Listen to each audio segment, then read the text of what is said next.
Folks, one of the most depressing lines to me that you've no doubt heard yourself goes a little something like this.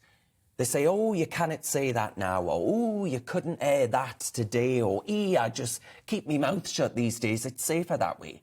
There's been an asphyxiating orthodoxy which has brutally murdered comedy through perpetually offended outrage mobs. And my view, folks, on this is pretty straightforward, actually. A comedian's right to offend, in my opinion, should be just as sacrosanct as your right not to listen to that comedian's content.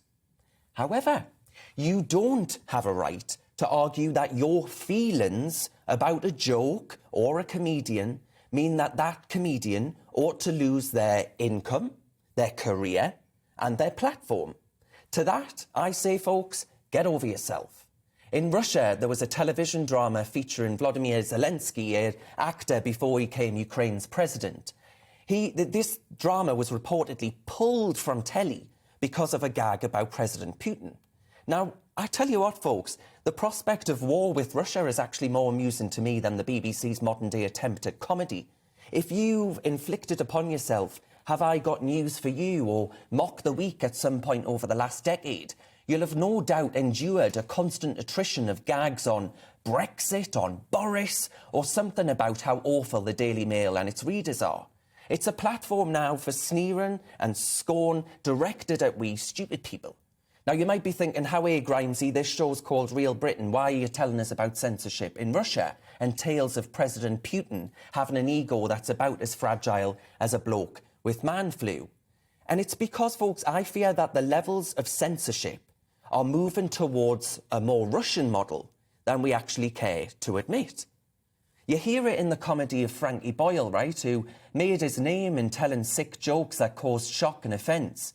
Nowadays, he frames himself as the self-righteous, uber-woke darling of the BBC's dull-as-ditchwater attempt at comedy. A recent example of why Boyle has ditched his old act could be found in Jimmy Carr's Netflix show.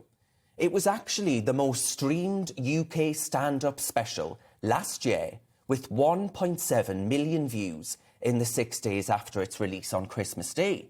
Now, Jimmy Carr made a joke about the traveller community and the Holocaust, causing a slew of Canada Goose-clad middle-class activists to stand outside of his gig in Cambridge and demand an apology and extract one from the comedian. It's the reason why we're seeing a censoring of Fawlty Towers, with an episode in which Basil mentions the Germans being pulled from UK TV. But they did put it back up with an offensive content and language warning. This is puerile stuff to me. Nearly 2 decades after The Office and Brent first appeared on our telescreens, Ricky Gervais reckons the programme would struggle to get made today because broadcasters are too afraid to take risks. So Billy Connolly, he said that he probably wouldn't make it as a television comedian in today's thin-skinned world of cancel culture. Even comedic whippersnappers like Jack Whitehall have said that they're worried, he's worried, about his old stand-up routines being dug up and used against him. It's killing comedy, folks. Imagine you're the writer of the next smash hit. How long will it be before that smash hit is picked apart by offence archaeologists, your history analysed, your social media posts picked apart?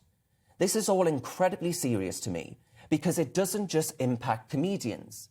A YouGov poll from a couple of months back found that a majority of Brits actually self-censor themselves from declaring their honest view on issues like immigration and the debate around self-ID, because they're so afraid of what might happen to them if they dare voice an opinion. When you've got someone like Sally from Sainsbury's or Ivan from IKEA unable to voice their own opinion in a purportedly free and democratic country like our own, then I struggle, frankly, to see how it is that comedy and free expression are safe in modern Britain.